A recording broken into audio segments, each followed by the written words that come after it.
Hello guys and welcome back to the channel. To my left or to your right we've got Scott. So hello, how are How are you, you? Dan? Alright, you? Yes, mate. Good talk. Yeah. I mean it's nice coming into this with you, knowing that we got something out of that the game against Villa.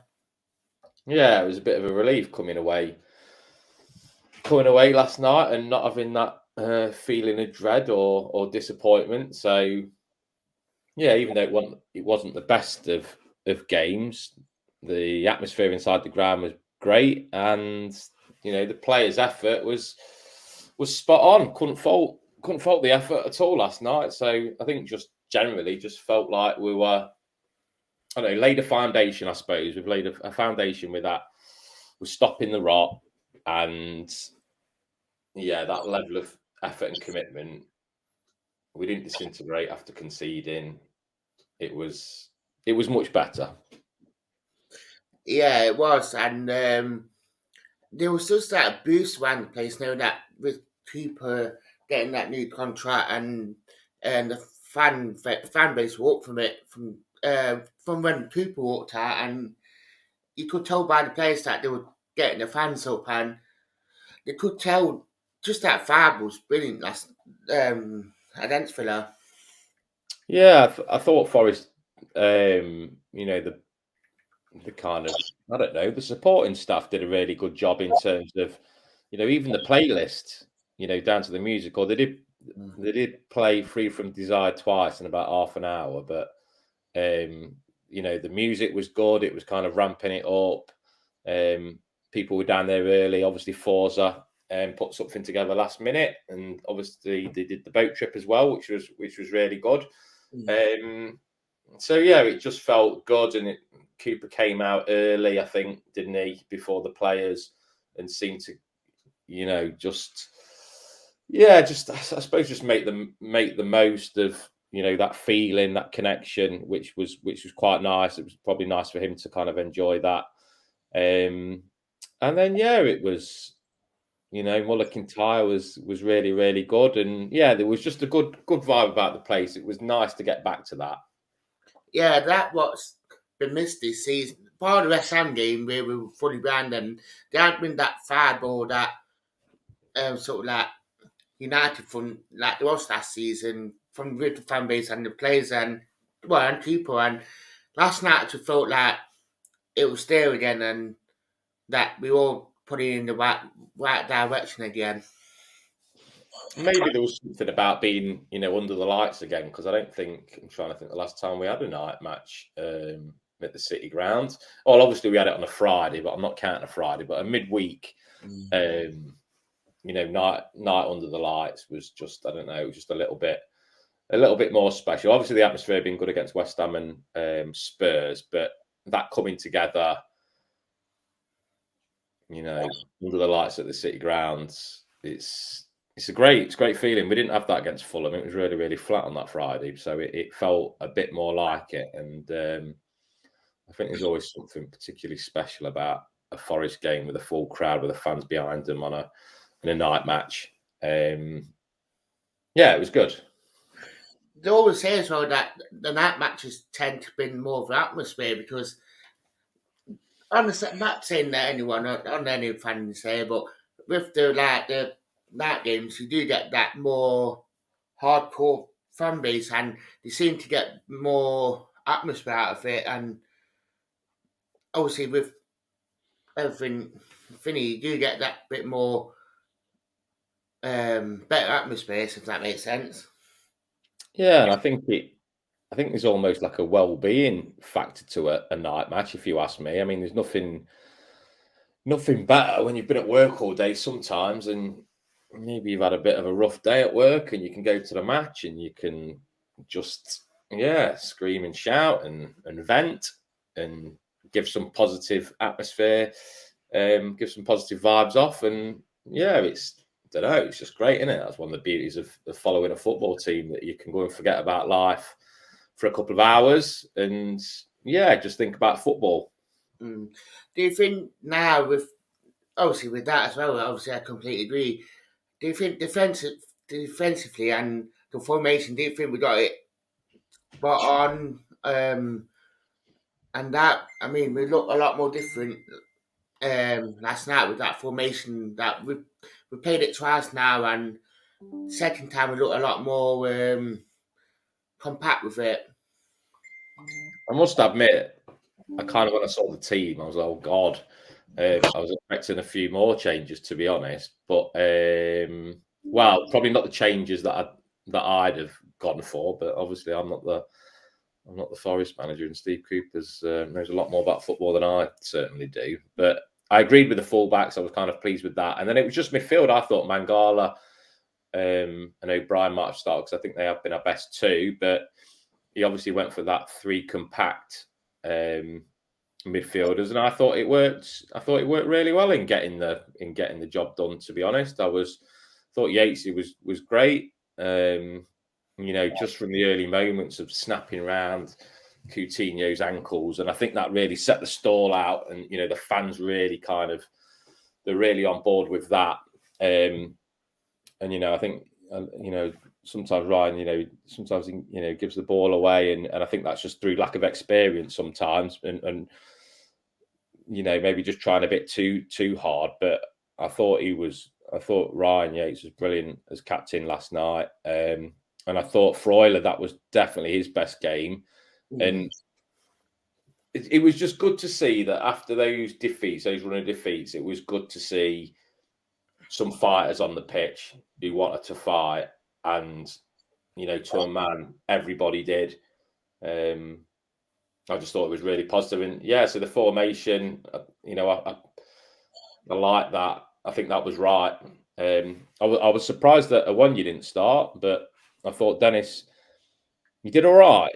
He kind of started to fade a little bit towards the end, and I think some of his decision making was a bit questionable. But I thought for the first kind of half an hour, he was really, really good, and I was a little bit surprised. He's a bit of an unknown quantity to me, to be honest. So yeah, I was really impressed, and God, I didn't realise how high he could jump. He looked a threat aerially, and obviously he got his goal with the header.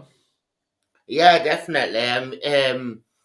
I mean, I had the feeling that we're going to score from that free kick because, I mean, Gibbs White's corners were quite good at all set pieces in general, quite good. So I had a really good feeling that we'll score, and it was cracking header to see how he had to turn his body and to pinpoint it that low as well. Cracking header. Yeah, and I think he won the corner initially because I'm in Lower Bridgeford, and he was kind of getting his hands up. Come on, get behind us, as they got the corner. So he was proper up for it, and then obviously to get the header, it was a nice couple of minutes for him. But I think it showed the potential anyway of what he can do. He showed some nice touches at times to get away from players, and I think sometimes it was just that final ball of that let him down, or he perhaps took too many touches and lost it. But it felt like some of the passages of play were a bit more like a Steve Cooper team. Yeah, that's Finn, and that what impressed me with Dennis when we played to his swims, when we gave him to the ball, it's 40 feet, he'd been able to spun out and be able to take players on, which really impressed me with Dennis more last night. That we played to his strengths and not lump it up and expect him to win all the headers. Yeah, I think there's quite a bit to build on.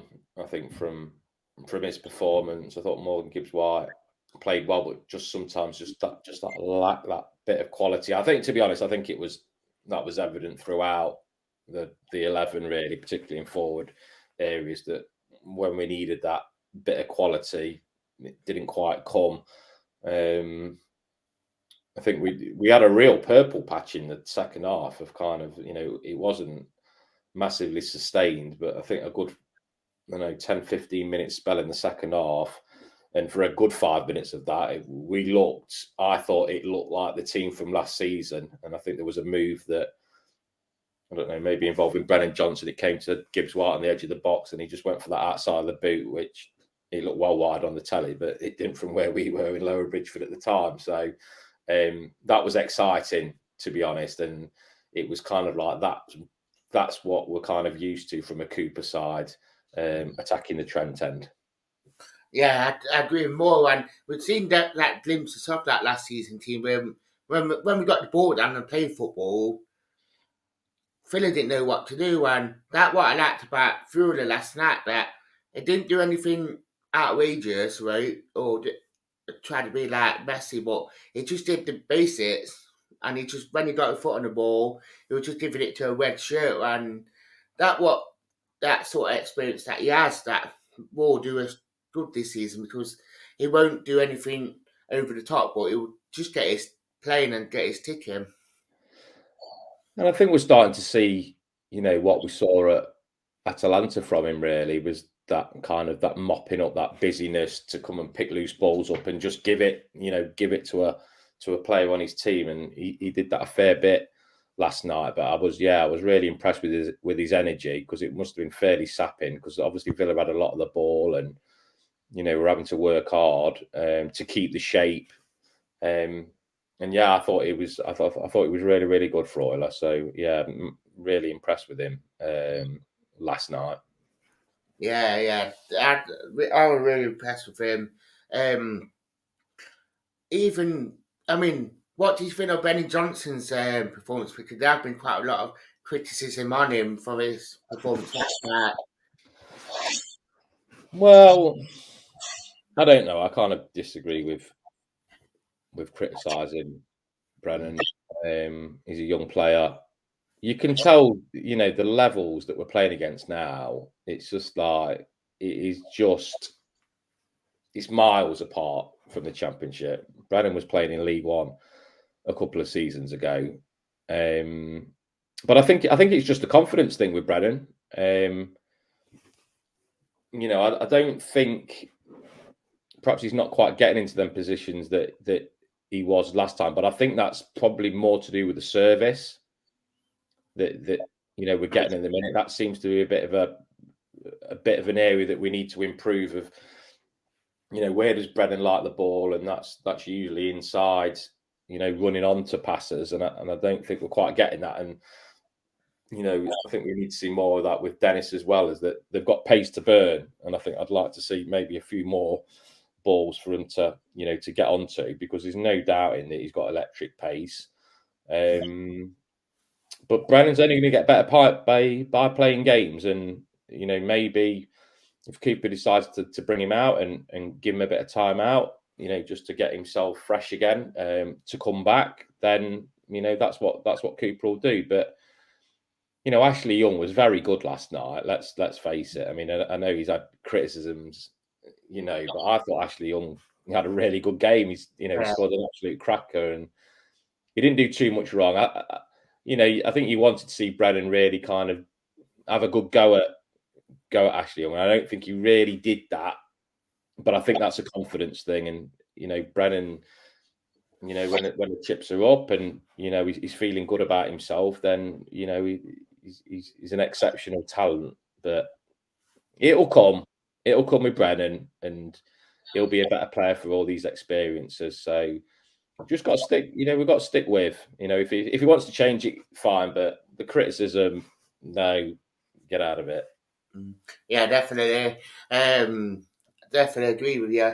I mean, defensively last night, I mean, we made 5 changes, but it made the changes at fullback, which I think I was more surprised with the Williams coming out, but then Herrera played really well. And it could tell he looked really steady. And when Williams did come on, Williams offered that bit more attacking threat, if that makes sense. Where Toffolo, he was really steady, and even going forward, he had that offer.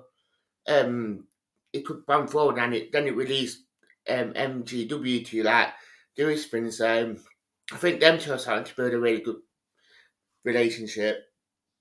Yeah, I thought Toffolo thought he had a good game. Harry didn't do anything wrong.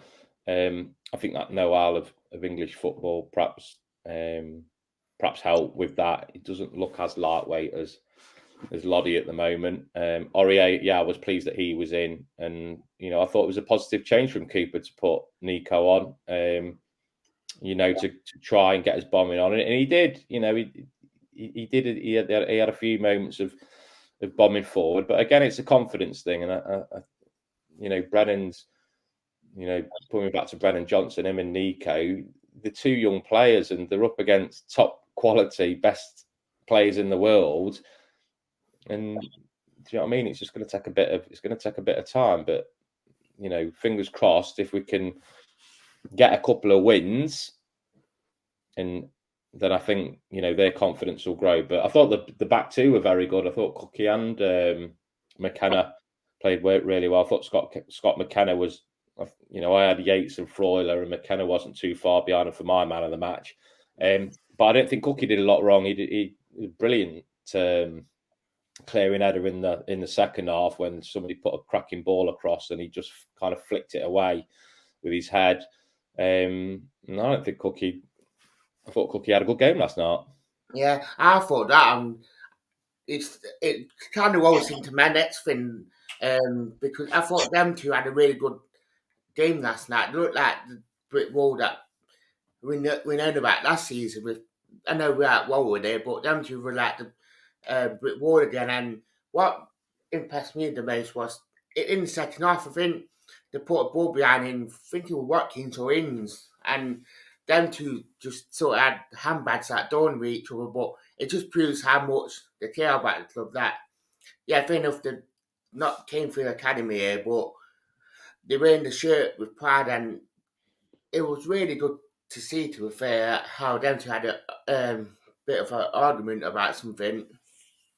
Yeah, they just seemed really determined, didn't they, not to kind of concede again. And I think Cooper deserves some credit as well that we didn't go and chase it. We didn't go and that would have been the temptation under the lights to go and win it. But I think on the night, the quality we were showing, it wasn't quite there, and it felt like, if anything, we were going to get picked off if we committed too many men forward. So yeah, I thought we played for the draw in the end, and we were happy to get it, and yeah, job done. Stop the rot. Got a point. Yeah, it is quality stuff. To be fair, and I mean, he was your man in match. Yatesy for me. Yatesy. I thought Yatesy had a really good game. Captain's performance, and it's mad really to see how far Yatesy's come in the last 5 years, from being low out to Notts, and then he's just improved. And yeah, maybe it's taken him a little while, but to be leading Forest out and wearing the armband with that level of commitment, then I thought he was really, really good. I thought he was really good, and I think Ryan's probably set himself a bit of a benchmark there of what he's capable of and what he can do in the Premier League. And he didn't look out of place as a Premier League midfielder last night. I couldn't agree more. He led by that example, and that sort of got everyone else doing it as well, which that what you need from your captain. And no disrespect to Joe Warwick, I think he is a leader and he is a captain, and Yatesy is just the perfect fast captain for everything else that he does. Yeah, and I think he set the tone in midfield for getting around, swarming around, wasn't going to be brushed aside. He was competing for every single ball, every single header. And, I've not seen the stats, but I would think his stats have been pretty good on winning the ball back. But they were winning a lot more seconds last night, which pleased me. That was good. Definitely, I couldn't agree more. Do you want to say about your socials? Yeah, you can follow me on Munich and Madrid on Twitter. I'd like to say thank you for start. Do hit him up on the Twitter feed. So thank you for coming on. No worries, Dan. Thanks for having me. It's right. It is quality stuff that Scott do put on that one. So I'd like to say thank you for watching, guys, and goodbye.